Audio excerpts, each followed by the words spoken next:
Hey there, Bear Club! At the Mama Bear Initiative, we explore how to protect ourselves so we can protect our cubs, the people who depend on us.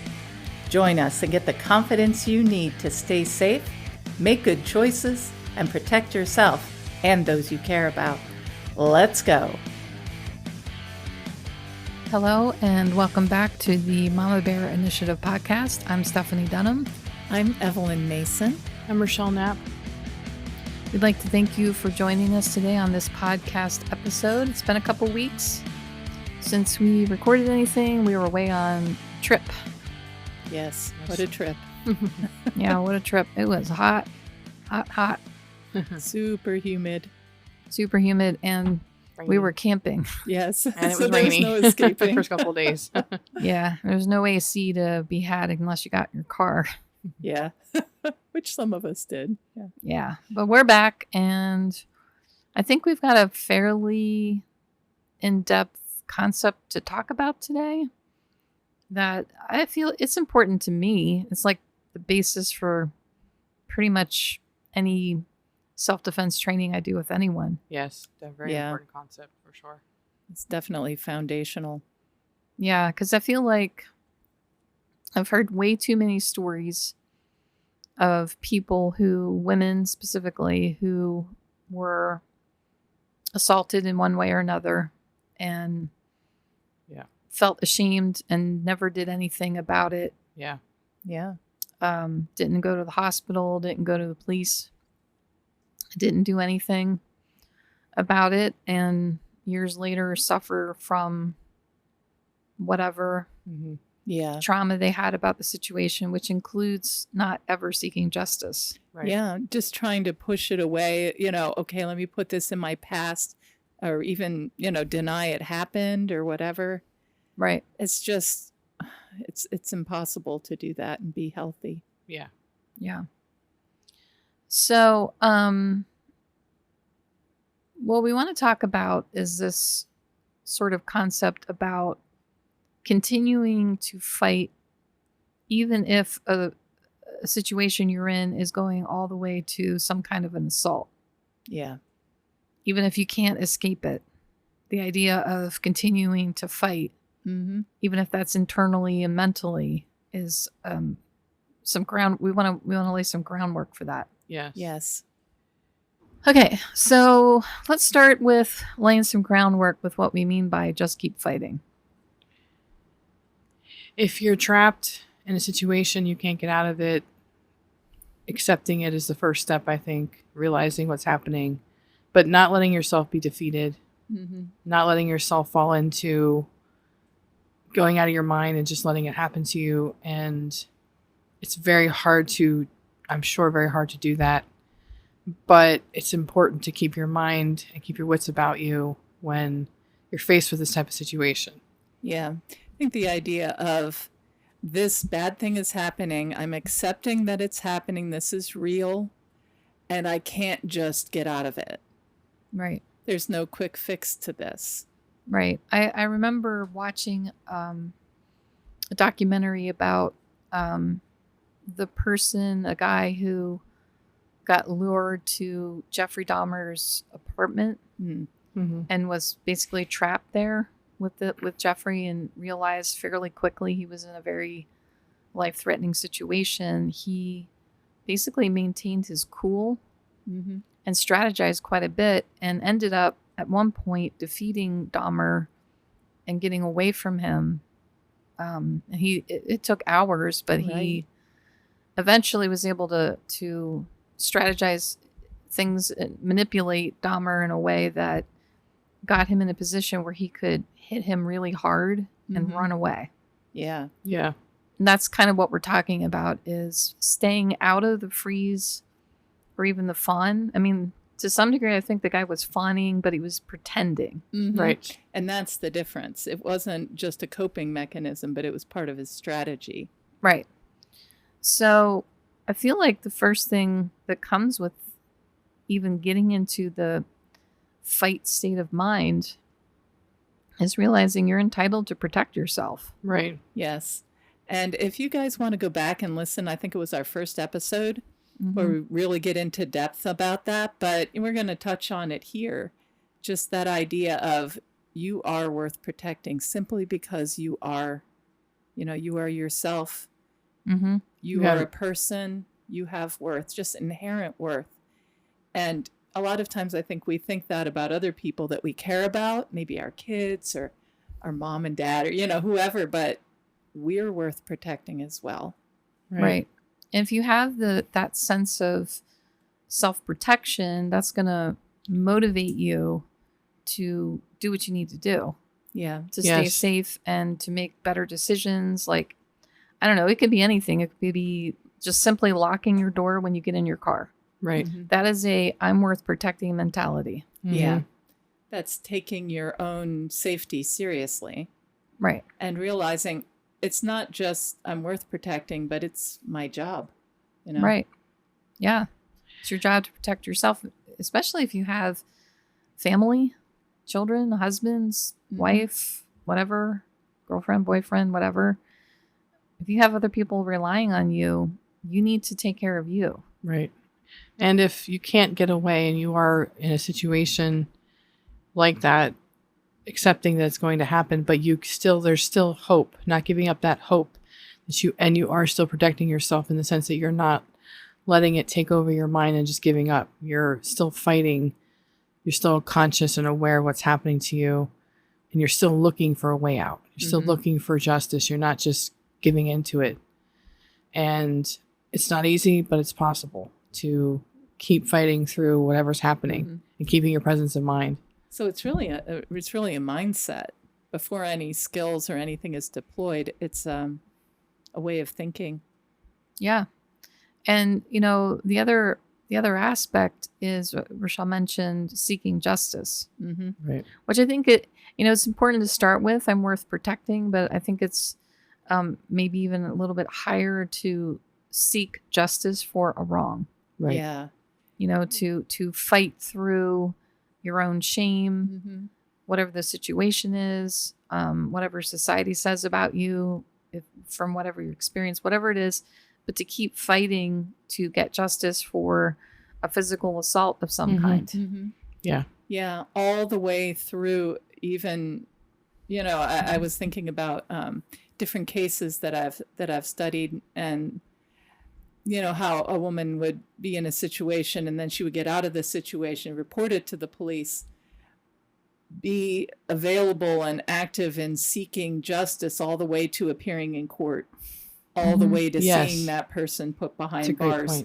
So the idea of I'm worth protecting, I'm worth getting justice for all the way through, and not giving up at any point along the way. That's an excellent point of, because I watched a documentary about a girl who was able to escape after about 5 hours, but she didn't want to face the person in court, but she still went, and he still went to prison for what he did to her.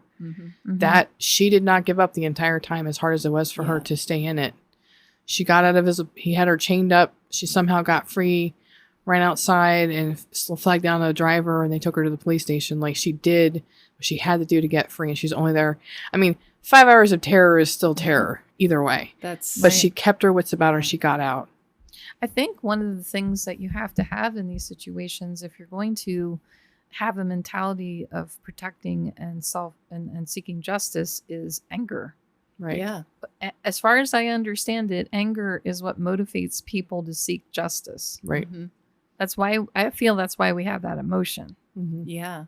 And if somebody's coming after you and you get trapped in a situation, you should feel angry about that. Yes. Yeah. Absolutely. And it shakes you out of any passivity you might have. I think anger can give you the energy to push past any passivity. Even fear can also, that feeling of fear can be channeled into that anger. And to help overcome where we would naturally just sort of want to curl up and die. Right. Exactly. Yeah. Or try to, please don't hurt me, Right. Feeling like you want to beg for your life or whatever. I'm not saying that begging for your life is necessarily bad. That's not my point. But if that's all you're doing, you're not really in a mentality of, I'm going to fight back. I'm going to stay vigilant. Right. I'm going to find a way to get out of the situation. Yeah. Yeah, because otherwise you're putting that person in charge. Right. If I'm fawning to another person, or if I'm just begging for my life, I'm saying they're the ones who decide. Right.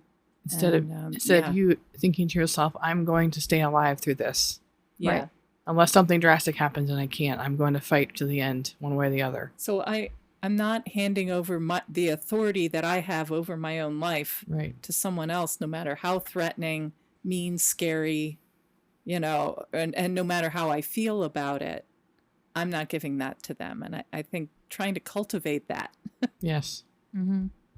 So what do we mean by just keep fighting? Like, in a practical sense, what is the concept, the mindset we're talking about? So we sort of touched on it a little bit, but let's dig into that a little more. Yeah. I think it's that vigilance, that even if you appear to be compliant, giving them everything they want on the surface, inside there's that continual strategizing. Right. And so I have a plan. If it goes this way, it went that way, let me adjust my plan, so that there's that continual vigilance. I think is a good word, vigilance. Yeah. So like the guy that I referenced earlier who was trapped by Dahmer in Dahmer's apartment, he was being cajoled and manipulated into like going into Dahmer's bedroom, for example. Right. Yeah.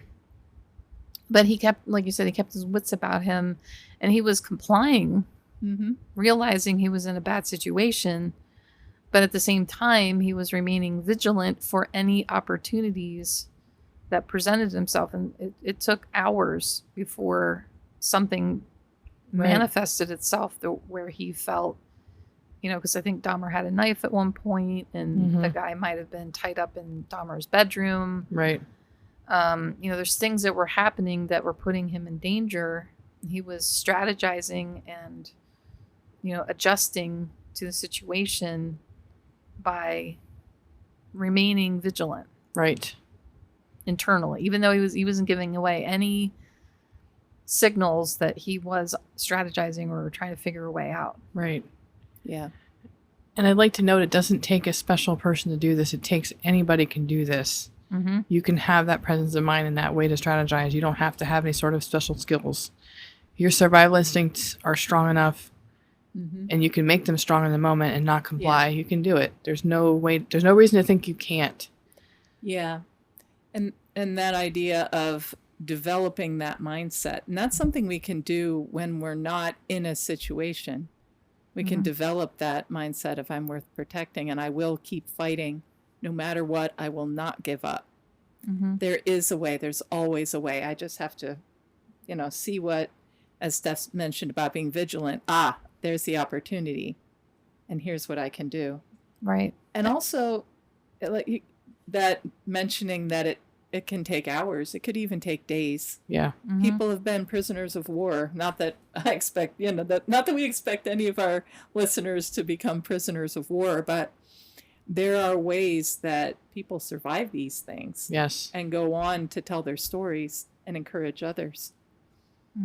Because they have that, I'm not giving up. I'm going to fight through this. Right. And I think, part of the feeling that you have to work on outside of any situations, but also in the situation itself, is you will not defeat me. Right. I'm sure there are people who thought that ended up dying anyway. I'm not saying it's like the ultimate shield against, right. Whatever, but the mentality has to be there. Right. Yes. For this to be a thing. Yeah. I think that no matter what, and that sort of thing, you hear about that sort of thing when soldiers go into war, like, even if I die, I'm going to die fighting. Right. Yes. And there again, don't expect any of us to be in a war necessarily, but we can still develop that important mentality. Basically, if I'm going down, I'm going down fighting. Yeah. Right. Yeah. And the other thing is going back to you're entitled to seek justice is the idea that you deserve it. Yes, absolutely. Every human deserves justice for wrongs that were perpetrated on them. Yes. Absolutely. Without a doubt. If you're being physically assaulted in some way by someone, they are definitely wronging you. Yes. I don't care who that person is. I don't care if they're your spouse, your parent, your best friend, whatever. It doesn't matter who that person is. If they're physically assaulting you, you deserve justice for that. Yes, definitely. And I think that can be hard, if your coping strategy has been to appease someone who is overbearing, and that idea of just giving in to the stronger voice, the force, the force of someone else that's stronger. But I think it is so empowering to realize it's not just my kids, it's not just people I really care about, but I deserve this too. Right. And I can fight for myself. I need to fight for myself. And I need to seek justice if a crime is perpetrated. I mean, we think about the guy who got away from Dahmer. What if he hadn't? What if he had been another statistic? How many more would have died before he was finally brought to justice? I mean, God only knows. But that brave person who took that different stance, and fought all the way through, was able to stop.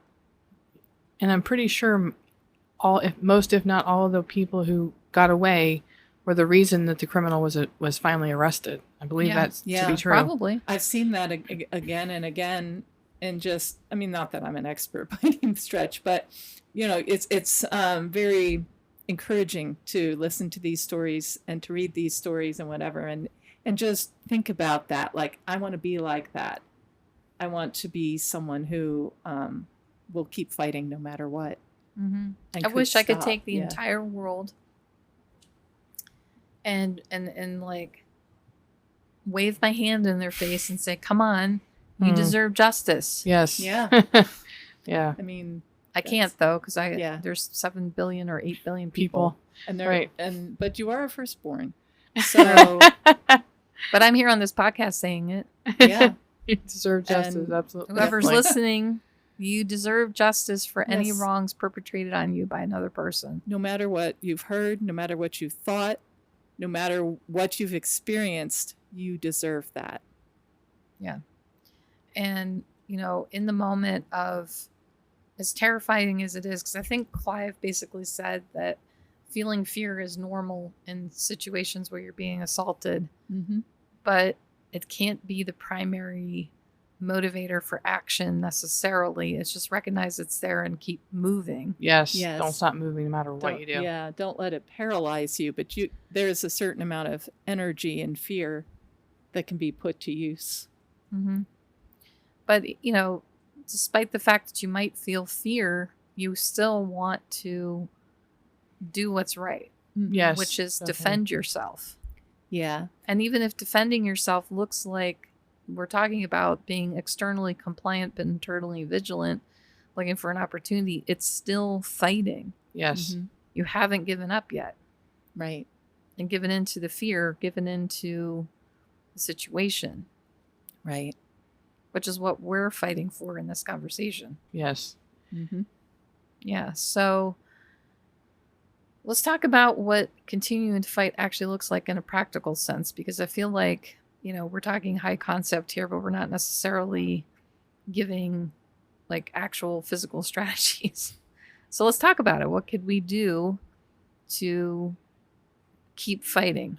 I think knowing it's a life and death situation, any means necessary, fighting dirty, any means necessary. It doesn't matter what it is. You have to throw something in their face. You have to hit them on the head. It does not matter. Get out. Just do whatever you have to do to get out. At that point, your life is in danger. You can do whatever you want to get free. You do not have to stop yourself.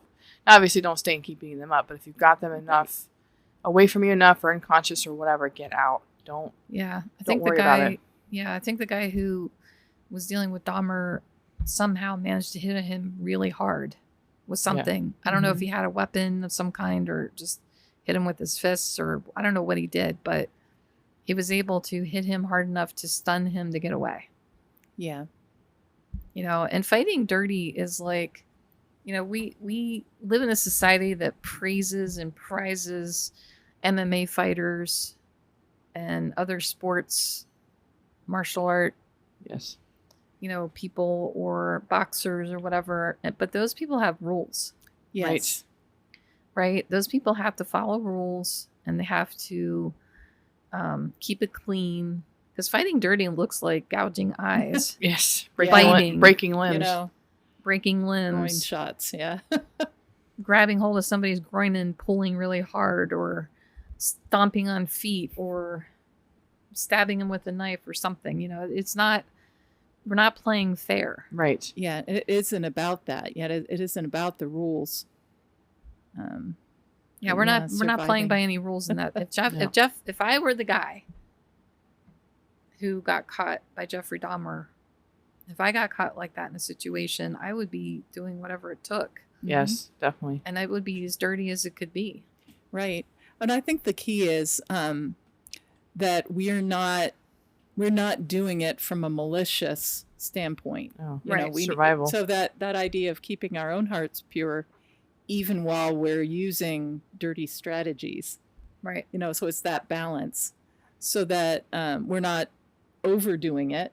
We're not letting our anger take so much control that we're It's tapping into some evil sort of inside of ourselves, but we're seeking justice and we're doing it whatever means we can. Right. Fighting dirty doesn't look like continuing to stab someone. right. It looks like doing what you got to do to get away, but doing things that cause pain or destruction in some way to get out of the situation. That's, we're just not following the rules of boxing. Right. Right. Or a martial art. When I say that, every movie I've ever seen where two characters about to box and one of them says Queensberry's rules just pops in my head. I don't know what Queensberry's rules are, but it comes up in movies a lot. Feel free to look it up and let us know in the comments Yeah. if you know. Because Yeah. boxing and other sports combat things are not about, getting out of something alive. It's about getting points for doing things technically right. Yeah. Yeah. And so Clive has talked about this a bit. And by the way, if you wonder what we're talking about with Clive, go ahead and look back a couple of episodes. We've got, 3 episodes with Clive? 3 parts. It's amazing. You'll love it. Go ahead and check it out. But he does talk about how criminals fight dirty. Mm-hmm. Criminals don't care about, the rules. They'll go 2-on-1, 3-on-1. Mm-hmm. They'll use somebody to distract. The other person will grab, or, they're going to play dirty. Mm-hmm. So it's a way of playing their game to get justice so we can win, so we can overcome them. Yes. Yeah. Which, while you're trapped looking for openings and options, it's that staying vigilant portion. Mm-hmm. Yeah. Like, I think the guy with Dahmer manipulated Dahmer into a certain, I think it had something to do with getting him food or water or something like that. Yeah. And he surprised Dahmer with whatever he did. I wish I could remember because it's been a while since I watched that documentary Yeah. where the guy was giving his testimony in court. But he was manipulating the situation to his benefit Right. and looking for openings or options to win. Right. Yeah. So it was getting his opponent off guard. I should say Mhm. opponent. Yeah. But so that he was complacent. I was actually thinking of the JL in the Bible. JL in the Bible. So she Oh, JL as in, I thought you were saying J.L. Oh, no. Like an initial. I put the pause in there. But when her enemy came to her and he was seeking refuge and he was going to go on to destroy, he asked her for water. She gave him milk. She covered him up with a blanket. And he was completely complacent, compliant, and she was able to defeat him. So that idea of getting them to be basically under our, for lack of a better term, control, but we're in charge of the situation. Yeah. No, As I think opposed if you're to just, manipulating someone to do what you want them to do. They're under your control. Yeah. So you're manipulating the manipulator. Figuring out how to get their trust, basically. Yeah. Mm-hmm. So that then they drop their guard. Yep. And that's when you take your chance. And now you're creating an opportunity for yourself as opposed to necessarily just waiting for one. Right. But you're starting to turn things in your favor. Right. And that requires a great deal of self-control. Yes. Yeah. Because It if you're the one who's trapped and you're manipulating the criminal to get yourself away from the situation, you have to play a part. Right. Yeah. You can't show your fear. You can't show your plan. You have to stay in control of your emotions, stay in control of what you're saying, Yes. and not give away anything, which does require a good bit of like fortitude, but also like, I don't know, maybe a little practice. Yeah, definitely. Mm-hmm. You know, I mean, we train in martial arts for this kind of thing. How to stay calm in the middle of a physical fight. Mm-hmm. You know, because, you know, we're not trying to kill people. No, we're not. Right. We're trying to stop something, but at the same time, you know, I don't know. I'm a bit of a hothead, so when I'm faced with someone coming at me, my first instinct is to react angrily. Mm-hmm. Mm-hmm. But that could skew what I do physically to a place where now I'm doing too much. Right. Yeah. So I have to be in control of my anger. Mm-hmm. I'm still feeling it, but not like giving into the inclination to just pummel the Right. other person. Right. So you're basically going against your instincts, as far as like impulse, not instinct. You're going against impulse, basically practicing self-control, and that's a subject that keeps coming up. Yeah. But we're controlling ourselves. So whether it's we feel terrified or getting that under control, if we feel like we want to just pound on the guy, but it's not the time yet, we're getting that under control. You know, Right. if we want to just fix the problem, but it's going to be a long, situation to get ourselves under control in that as well. So, Yeah. Yeah. So I don't feel like I have anything else to say about I this, think you you- guys. Covered this pretty well. Yeah. Yeah. So to wrap this up, what we're talking about is this concept of just keep fighting, even if you find yourself assaulted or in the middle of a situation where you're trapped and your life is in danger. Don't give up the idea that you deserve and should seek justice for your situation. You should, remain, even if you're being externally compliant, remain internally vigilant. Keep strategizing, keep adjusting, look for openings and options, stay in control of yourself, Yes. despite whatever feelings you're having in the moment. Yeah. And I think this is a good one where, we say a certain amount, but I think a lot of it then falls on each of us individually to explore, what does this mean? Even looking up survivor stories, how did they do it? Like we've mentioned some here. There are plenty out there on the interwebs. And I've found a couple already that I've posted to our channel if you want to check those out. I plan to look for some more as well, because there's something about hearing someone else who's been there, who's done that, who's survived, that can really help, to help our mentality, but also to give us hope. Mm-hmm. There was a girl there was a video that went viral last year of a girl in a gym relatively late at night. She let a guy in. It was an apartment complex gym, and he was coming after her, and she kept moving in such a way where he couldn't get to her. He grabbed her a couple times trying to take her to the floor, and she kept fighting. She got away from him, got out of the building, and that's an example we're talking about. It's a very quick situation, but she had equipment between them. She kept moving in such a way that he couldn't get to her, basically, and got herself out of there. So, you can look it up. I'm sure it's online everywhere. Just watching what she did, it made so much sense to keep away from him and keep distance between them. She got herself out of there safely. And it's that mentality of you will not win. Right, I'll do what it exactly. takes. And you could see that, in the things that she did, and he just couldn't get her. All right. Well, thank you for joining us on this podcast episode. I'm Stephanie Dunham. I'm Evelyn Mason. I'm Rochelle Knapp. We all hope you have a good day. Yeah. Have a great one, friends. Bye, Bear Club.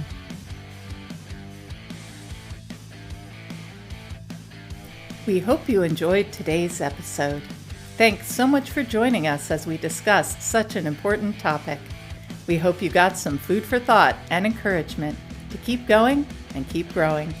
See you later, Bear Club. Remember to join the Bear Club on our Patreon page for exclusive content. The link is in the description. You can find our podcast on Google, Spotify, and Apple Podcasts.